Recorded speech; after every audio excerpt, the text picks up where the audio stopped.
नमस्कार दोस्तों, sunrise academy के यूट्यूब चैनल पर आप सभी का स्वागत है। आज हम डिस्कस करने वाले हैं वाक्य के प्रकार। ठीक है, इससे पहले वाक्य के अंक पढ़ चुके हैं। आज दूसरा वीडियो है वाक्य के ऊपर, इसमें देख रहे हैं अपन वाक्य के प्रकार। वाक्य के प्रकार की बात करें, वाक्य के प्रकार हो, वाक्य के भेद हो या वाक्य को कितने भागों से बांटा जा सकता है। अगर इस प्रकार का प्रश्न बन रहा है तो उसके दो उत्तर आएंगे। इसको दो आधार पर बांटा जाता है, एक होता है रचना के आधार पर और दूसरा होता है अर्थ के आधार पे। अर्थ के आधार पे आज अपन डिस्कस करेंगे, रचना के आधार पे दूसरे वीडियो में डिस्कस करेंगे। ये वाक्य के ऊपर वीडियो मैंने तीन भागों में बांटे गए हैं। एक साथ इसलिए नहीं ले रहा हूँ कि एक साथ बहुत ज़्यादा हो जाता है, इसलिए उसको तीन भागों में बांटा है। एक अंगों वाला वीडियो बना दिया, आज दूसरा बांट रहे उसको अर्थ के आधार पे और तीसरा वीडियो आएगा रचना के आधार पे, क्योंकि समझने में आसानी हो जाती है। ठीक है, तो इसमें चल रहे हैं। सबसे पहले अपन अर्थ के आधार पर देख लेते हैं। अर्थ के आधार पे 8 भाग दिख रहे हैं और रचना के आधार पे। रचना का आज डिस्कस नहीं कर रहे, रचना का सिर्फ सिंपल से बता दूं। रचना के आधार पर 3 प्रकार से बांटे जाते हैं। 3 प्रकार कौन कौन से हैं? तो एक सरल वाक्य कहलाता है, एक संयुक्त कहलाता है, एक मिश्रित कहलाता है। सबसे ज़्यादा क्वेश्चन इसके ऊपर ही आते हैं, समझ में आ रहा है? और इसमें ज़्यादा टाइम लगेगा, इसलिए मैं वीडियो अलग बना रहा हूँ। अर्थ के आधार पर ईजी है, जैसे वाक्य दिखेगा पहचान लोगे। ठीक है, पर ज़्यादा टफ भी जाता है और सबसे ज़्यादा क्वेश्चन, क्योंकि एग्ज़ाम वाला वही क्वेश्चन पूछता है जो आपसे नहीं बनते, और नहीं बनने वाला आधार कौन सा है? रचना के आधार पर। ठीक है, तो अभी वाक्य के ऊपर अगर बात की जाए कि कितने आधार पर क्वेश्चन बना रहा हूँ, वाक्य को कितने आधार पर बांटा जाता है? 2 आधार पर। कौन कौन से? दूसरा क्वेश्चन कौन कौन सा आधार? तो एक अर्थ के आधार पर और एक रचना के आधार पर। ठीक है, इसी प्रकार से अगर पूछोगे अर्थ के आधार पर वाक्य के कितने भेद होते हैं, तो अर्थ के आधार पर वाक्य के 8 भेद होते हैं। उसी प्रकार से रचना के आधार पर कितने भेद होते हैं, तो रचना के आधार पर 3 भेद होते हैं। अगर कौन कौन से पूछे अर्थ के आधार पर, तो 8 के नाम बताना है अपने को, और रचना के आधार पर कौन से है। क्या दे देगा वो? निम्नलिखित में से कौन सा वाक्य के अर्थ के आधार पर नहीं होता है, तो इसमें से 3 होने वाले होंगे और एक नहीं होने वाला। या कौन सा होता है तो एक होने वाला हो जाएगा, 3 नहीं होने वाले होगा। इसी प्रकार से क्वेश्चन घूमते हैं। ठीक है, ये तो बहुत इजी पोर्शन हो गए जो क्वेश्चन मैंने पूछे। मेन क्वेश्चन बनेंगे, आपको एक वाक्य दे दिया जाता है, उसमें पूछा जाता है कि ये अर्थ के आधार पर पहचानिए, मतलब वाक्य दे दिया जाएगा, उसमें अर्थ के आधार वाले ऑप्शन दिखेंगे नीचे आपको चारों में से, या तो फिर रचना के आधार पर वाक्य दे देगा, उसमें से पूछेगा कि रचना के आधार पर बताइए। ठीक है, तो इसी को डिस्कस कर रहे हैं। सबसे पहले आज पढ़ेंगे अर्थ के आधार पे। बहुत ईजी है, अभी याद करा दूंगा, अभी आपका हो जाएगा। ठीक है, तो आज रचना का नहीं डिस्कस कर रहे, ध्यान रखिएगा। ये जो नीचे लिखे हुए ये पूरे के पूरे किसके आधार पे है? वाक्य के अर्थ के आधार पे। ठीक है, एक बार स्क्रीनशॉट लेना चाहते तो ले लीजिए, फिर अपने स्टार्ट करते हैं उसको।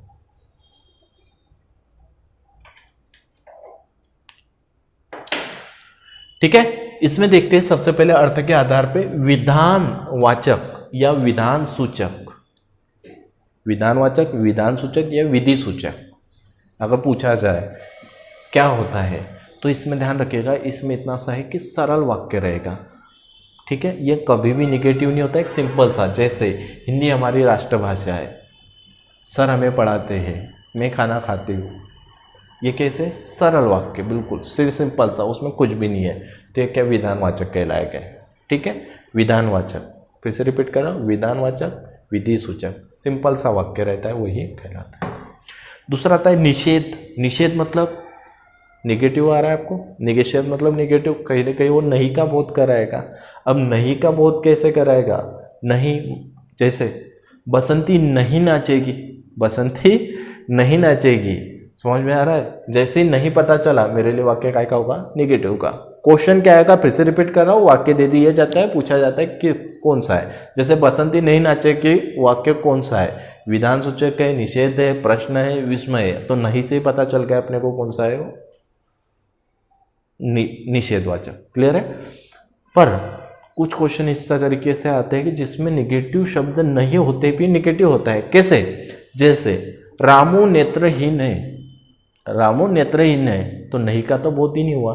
पर ध्यान रखना, जैसे लंगड़ा, गूंगा, बहरा, इस तरीके के क्वेश्चन भी अगर वाक्य में यूज हो रहा है, अंधा, लंगड़ा, गूंगा, बहरा, ये शब्द अपने आप में निषेध के बोध कराते हैं। फिर से रिपीट कर रहा हूँ, अंधा, लंगड़ा, गूंगा, बहरा, ये वाक्य अपने आप में निषेध का बोध कराते हैं। मतलब जिस वाक्य में अगर दिख रहे हैं तो वाक्य मेरे लिए क्या होगा, निषेध होगा। जैसे मैंने वाक्य दिया था, रामू नेत्रहीन है, कहीं से कहीं तक नहीं बता रहा था, पर नेत्रहीन है, वो नेत्रों से हीन है, तो इसीलिए वो रामू नेत्रहीन वाला वाक्य कौन सा हो जाएगा, निषेध। ऐसा सिंपल नहीं आता है, मैं फिर से रिपीट कर रहा हूँ कि ये वाक्य का भी नहीं पूछता है वो, क्योंकि सिंपल वाक्य कोई भी बता देगा। ये भी निषेध में नेगेटिव आया, निषेध होगा, पर कैसा वाक्य देगा वो, रामू नेत्रहीन है, ठीक है, श्यामू लंगड़ा है, जैसे पता चले ये शब्दों का बोध कराने वाले वाक्य क्या हो जाएंगे आपके, निषेध। क्लियर है, वही शब्द आएंगे जो मैंने बोले।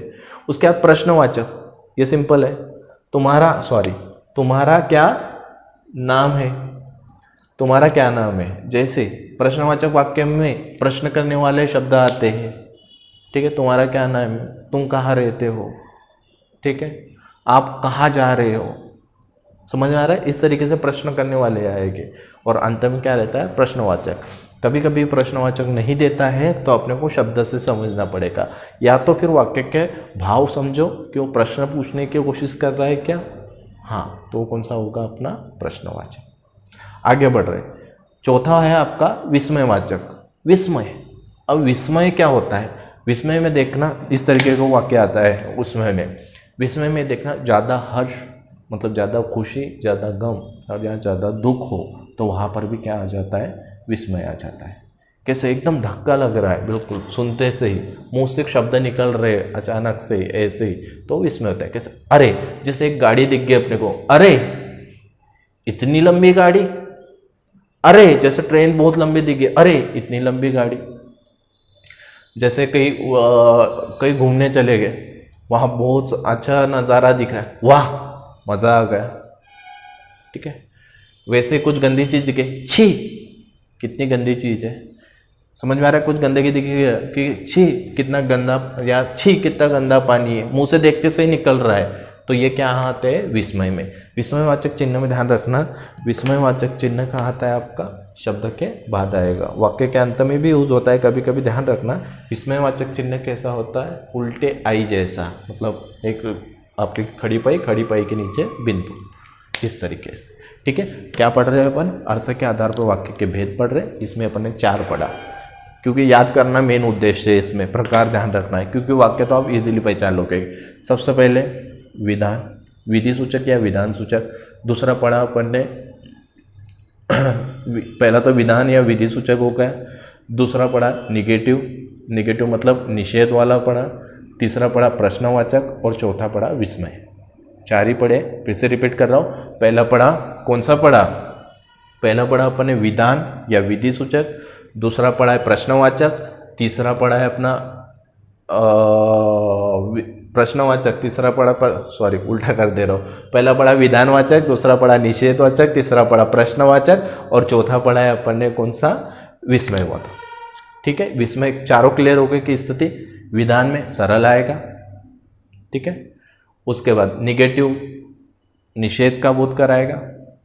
तीसरा है आपका प्रश्न करने वाले शब्द दिखेंगे आपको, और चौथा क्या है आपका, विस्मय, धक्का लगेगा। ये चारों हो गए आपके। 4 फिर से रिपीट कर रहे, एक बार बोल देते हैं भैया, मैं पहले छुप जाता हूँ वाक्य के पीछे। पहला था आपका विधि, दूसरा था आपका, पहला विधि हो गया, दूसरा कौन सा था, निगेटिव यानी निषेध वाला। निषेध मतलब मना, निषेध मतलब मना करने वाले। तीसरा पढ़ा अपन ने प्रश्नवाचक, और चौथा पढ़ा विस्मय। 4 हो चुके। अब 4 इस तरीके से। आदेश या आज्ञावाचक, वाचक बोलो या सूचक बोलो, कहीं पे आपको आदेश या आज्ञा सूचक भी मिलेगा। वाचक बोलो या सूचक बोलो, एक ही चीज़ है। इसमें पढ़ेगा आदेश या आज्ञा सूचक में देखेंगे, आप चुप रहिए, आपको ऑर्डर दिया जाएगा, या फिर आगे भी मैं घर जा सकता हूँ। ध्यान रखना, जनरली लोग क्या करते हैं कि जो आदेश देने वाले वही वाक्य यहाँ पर ले जाते हैं, पर कुछ आज्ञा वाले भी रह गए। मुझे किसी से कुछ आज्ञा लेना है, जैसे कि सर मैं आज घर जाऊँ, मैं आज्ञा ले रहा हूँ, तो आज्ञा वाला भी इसमें ही आएगा। क्लियर हो रहा है, आज्ञा या तो फिर आदेश, ठीक है। 1 गिलास पानी लाइए मेरे लिए, जैसे मैं किसी को ऑर्डर दे रहा हूँ, 1 गिलास मेरे लिए क्या लाइए, पानी लाइए, इस तरीके से। 6ठा वाला पढ़ रहे अपन, इच्छावाचक, मेरी इच्छा। अब इच्छावाचक में इतना ध्यान रखना, शुभकामनाएं, किसको ब्लेसिंग देते अपन, शुभकामनाएं और मेरी जो इच्छा है, ये वाले वाक्य में आएंगे इच्छावाचक में। जैसे शुभकामना में दे रहा हूं, ईश्वर करे आप पास हो जाए, मेरी क्या इच्छा है, क्योंकि कहने के शुभकामना अपन दिल से देते, मेरी इच्छा से ही देते हैं। ईश्वर करे आप पास हो जाए, ये मेरी इच्छा है, तो इसलिए इच्छावाचक में आएगा। ठीक है। आज कहीं से मिठाई मिल जाए, मेरी इच्छा है, मतलब मेरा मन कर रहा है, जो मन से है वो वाक्य बनते हैं कि कहीं से मुझे मिठाई मिल जाए, खाने का मन कर रहा है, मेरे मिठाई मिल जाए। ठीक है। ध्यान रखना, कभी कभी कंफ्यूजन हो जाता है कि आदेश और इच्छा एक जैसा होता है। कैसा?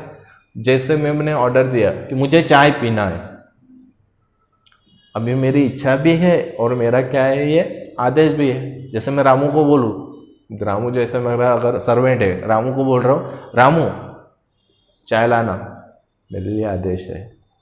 पर रामू मुझे चाय पीना है, समझ में आ रहा है? रामू मुझे चाय पीना है, वाक्य के अपने को भाव देखना पड़ेगा।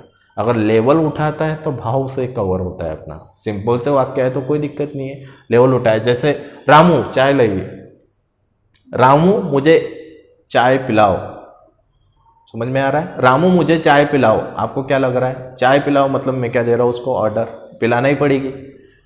पर रामू मुझे चाय पीना है, आदेश हो रहा है क्या? विनम्रता का भाव आ रहा है, मतलब मेरी इच्छा जाहिर कर रहा हूँ कि मुझे क्या की इच्छा है, मुझे चाय पीने की इच्छा है। समझ में आ रहा है? आदेश और इच्छा। अभी तक इससे पहले 4 पढ़ चुके थे, एक बार रिवाइज, थोड़ा सा बोर होता होगा पर मैं एक ही बार याद करा देता हूँ। पहला कौन सा पढ़ा अपन ने? विधान सूचक या विधि सूचक। दूसरा पढ़ा मैंने निगेटिव निषेध वाला। तीसरा पढ़ा अपन ने प्रश्न वाला। चौथा पढ़ा अपन ने विस्मय वाला। पांचवा कौन सा पढ़ा? अभी इधर वाली साइड में ही पढ़ा। पांचवा पढ़ा मैंने आदेश या आज्ञा वाला। और छठवा कौन सा पढ़ा? छठवा पढ़ा मैंने इच्छा वाला। क्लियर हो गया? 6 बहुत तो याद हो चुके हो गया। ईश्वर करे आप पास हो जाए। फिर आता है संदेह और संकेतवाचक। संदेह से नाम से ही पता चल रहा है, किसी वाक्य में अगर अपने को ऐसा लग रहा है कि वो हो रहा है कि नहीं हो रहा है, इस तरीके के वाक्य का है कि संदेह में वह आया होगा। जैसे मैं यहाँ पर हूँ, किसकी बात कर रहा हूँ, वह आया होगा, आज नौकर काम पर आया होगा। अब मुझे पता है क्या आया होगा कि नहीं होगा, अब उसमें संदेह है, तो इस तरीके के वाक्य भी कहेंगे संदेह में। शायद तुम कल इंदौर जाओ, शायद तुम कल इंदौर जाओ, शायद शब्द ही लगा रहा है। अगर इसकी पहचान भी देखो तो शायद, संभवतः, इस तरीके भी आते हैं, पर ऐसा इजी हलवा तो नहीं देगा वहाँ पे एग्जाम में, थोड़ा सा अच्छा ही लेवल देगा। तो वह आया होगा पता नहीं है, तो क्या आ जाएगा? संदेहवाचक। उसके बाद लास्ट में और सबसे अच्छा वाला थोड़ा सा कंफ्यूज करता है, अच्छा उसलिए बोल रहा हूँ कि जिसका लेवल रहता है, संकेतवाचक। संकेतवाचक में इतना ध्यान रखना है, एक वाक्य दूसरे पे आश्रित रहता है, मतलब किसी काम का होना या न होना आगे डिपेंड करता है। कैसे? यदि आप पढ़ लेते तो पास हो जाते, यदि आप समय पर पढ़ लेते तो पास हो जाते, यदि समय पर डॉक्टर के पास पहुंच जाते तो उसे बचा लेते, यदि आप अगर मुझे पहले मिल जाते तो, ठीक है, अगर आप मुझे पहले मिल जाते, अभी तो मिल के कोई फायदा नहीं है, जो होना था हो चुका है, अगर आप मुझे पहले मिल जाते तो कुछ अलग ही होता है। समझ में आ रहा है? यदि तो किस तरीके से, मतलब ये होता तो वो होता, इसमें किस तरीके का क्वेश्चन आता है, ये होता तो वो होता, उस तरीके से। ठीक है, समय पर डॉक्टर के पास पहुंच जाते तो उससे बचा लेते, यदि तुम होते तो ये मुसीबत नहीं आती, ठीक है, हम पढ़ लेते तो पास हो जाते। क्लियर हो रहा है? इस तरीके से कितने हो रहे हैं अर्थ के आधार पे, अपन ने अर्थ के आधार पे कितने वाक्य पढ़े? आपके 8 वाक्य पढ़े। 8 वाक्यों को फटाफट रिवीजन करेंगे, पहले 4 का रिवीजन कर लेते, फिर साथ में 8 लेके। सबसे पहला वाला कौन सा पढ़ा अपन ने? अगर देखा जाए तो आदेश या आज्ञा सूचक। फिर इच्छावाचक पढ़ा, इच्छावाचक के बाद कौन सा पढ़ा अपन ने? संदेह। इच्छा के बाद संदेह, संदेह के बाद संकेत। क्योंकि 8 भेद है, कन्फ्यूजन ये होता है कि 1-2 भेद भूल ही जाते हैं, इसलिए मैं बार बार उसको रिपीट करा रहा हूँ कि इसमें पहचानना विशेष नहीं है, पहचानने में तो वाक्य इजीली पहचान लेते हो, वाक्य के भेद याद रखना जरूरी है, क्योंकि क्वेश्चन इसके ऊपर देता है कि इनमें से कौन सा वाक्य का भेद है या नहीं है। ठीक है, तो एक बार फिर से रिपीट करेंगे मेरे साथ। सबसे पहले पढ़ा अपने वाक्य के, देखो वाक्य के प्रकार देखे दो आधार पे, रचना के आधार पर व वाक्य के अर्थ के आधार पे। रचना के आधार पर, अर्थ के आधार पे। रचना के आधार पर वाक्य के 3 भेद, सरल, संयुक्त और मिश्रित। अर्थ के आधार पे 8 कौन कौन से, विधान या विधि सूचक पहला। दूसरा आ रहा है निषेध या निगेटिव वाला, ठीक है, जो नहीं मत का बोध कराएगा। तीसरा पढ़ा अपन ने प्रश्नवाचक चिन्ह शब्द रहेंगे उसमें या अंत में प्रश्नवाचक चिन्ह रहेगा। चौथा पढ़ा विस्मय, ठीक है, एक आघात लगना, विस्मयवाचक आएगा इसमें, ठीक है। उसके बाद पांचवा पढ़ा अपन ने आदेश या आज्ञा भी आएंगे इसमें, आदेश के साथ आज्ञा। फिर उसके बाद कौन सा आ रहा है, इच्छा। छठवां कौन सा पढ़ा, इच्छावाचक पढ़ा। सातवां पढ़ा अपन ने संदेह वाला, मतलब होगा कि नहीं होगा ऐसी स्थिति वाला, संदेह वाला। और आठवां कौन सा पढ़ा है अपन ने, संकेत वाचक, यदि तो, इस तरीके से, ठीक है। आशा करते हैं आपको वीडियो पसंद आया होगा और सारी चीज़ें समझ में भी आ गई होगी। अगर कोई भी चीज़, मैं बोल रहा हूँ मेरे जितने भी वीडियो आप देख रहे हो, किसी में भी किसी प्रकार का कन्फ्यूज़न हो रहा है या तो फिर मैं सही तरीके से नहीं समझा पा रहा हूँ, तो उसको कमेंट बॉक्स में बताइएगा, मैं ज़रूर उसको सही करने की कोशिश करूँगा, ठीक है। वीडियो देखने के लिए आप सभी का बहुत बहुत धन्यवाद।